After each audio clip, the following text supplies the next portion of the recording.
New stations. I want to welcome in KMEC, K-M-E-C in Ukiah, California on 105.1 FM. Thrilled to have them airing the David Pakman Show. Poll results. 1 year after Deepwater Horizon. What do you believe about the cleanup? Our audience, I think Lewis is with it. 76% say there's still plenty of oil in the Gulf of Mexico.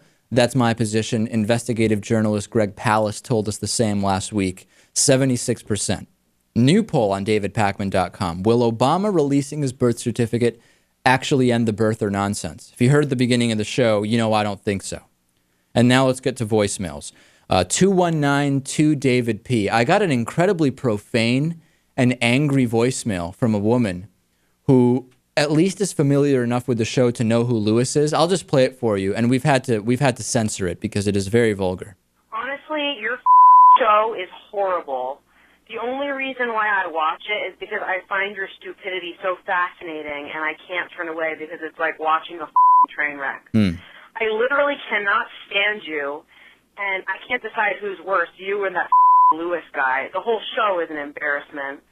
And honestly, both of you should really consider doing something else because all you're doing is making your listeners increasingly stupid with every moment they dedicate watching the thing.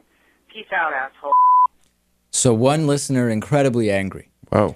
And here's another voicemail. And you know what? I don't know. I wasn't completely able to make heads or tails out of this. Maybe you can. And again, 2192 David P. You've got to keep these short. That first voicemail, it's very derogatory, but it's short and it gets to the point, which is both Lewis and I should be doing something else. Mm-hmm. You were talking on your show today about the illegal immigrants not having to pay into the government Social Security. I live in a small town in Iowa that they have paid into the government for years and years, and then the business they raided. Okay. Let's see, how can I put this?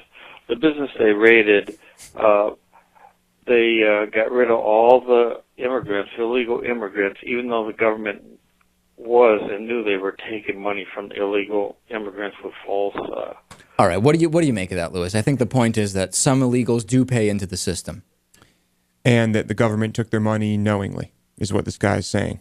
Yeah, knowing that they are illegal immigrants. Right. Okay. Well, I don't really have a response, I have to say. Question from Dan. Does Lewis wear ear protection during Krakatoa band performances? Usually not when I play, but when I practice, we do, and when other bands are playing, I usually do. I think that's smart. I'm kind of getting... I'm pretty careful playing drums and wearing headphones on the show. I try to be pretty careful about the loud noises and having volume levels proper. But I think I should just go in there and get everything checked out, I think, because, I get a little paranoid sometimes. Can't hurt. Yeah. Maybe we'll both go and we'll film it or something. Maybe. I would bet that my hearing is better than Lewis's, by the way. If we want to turn this into some kind of a challenge, I would be willing to bet. No, you're probably right. On the topic of Ron Paul, Rob says, David, Ron Paul is running for president. He's a decent man, and he would bring the troops home. We'd have money for domestic spending. He wants to cut domestic spending, and that's fine with me. If he wants to cut corporate welfare in the military, there will not be an outcry to not cut domestic spending so much. I think left-wingers should support Ron Paul. Well, listen, he's against the wars, but for totally different reasons than most liberals. And he admitted just yesterday, actually, with Cenk Uygur, that he'll end Social Security and Medicare, or he'll try to if he's elected president. Not for me, maybe for some Democrats. On the Fox-Trump situation, the religious right will never back Donald Trump. He's a member of the Wife of the Month Club. He's not a real candidate, ladies and gentlemen. Come on. And on Chuck Norris being a Quran expert, I don't know why Chuck Norris is worried. If he dislikes Muslims so much, can't he just use his Chuck Norris-ness to kill them all? An attempt at humor, I guess. And sounds like he's promoting a new movie, Sharia Law, written by Chuck Norris, produced by Chuck Norris, 3 characters played by Chuck Norris. I won't be seeing it, but thank you for the email. We'll see you on the bonus show. The David Pakman Show at davidpakman.com.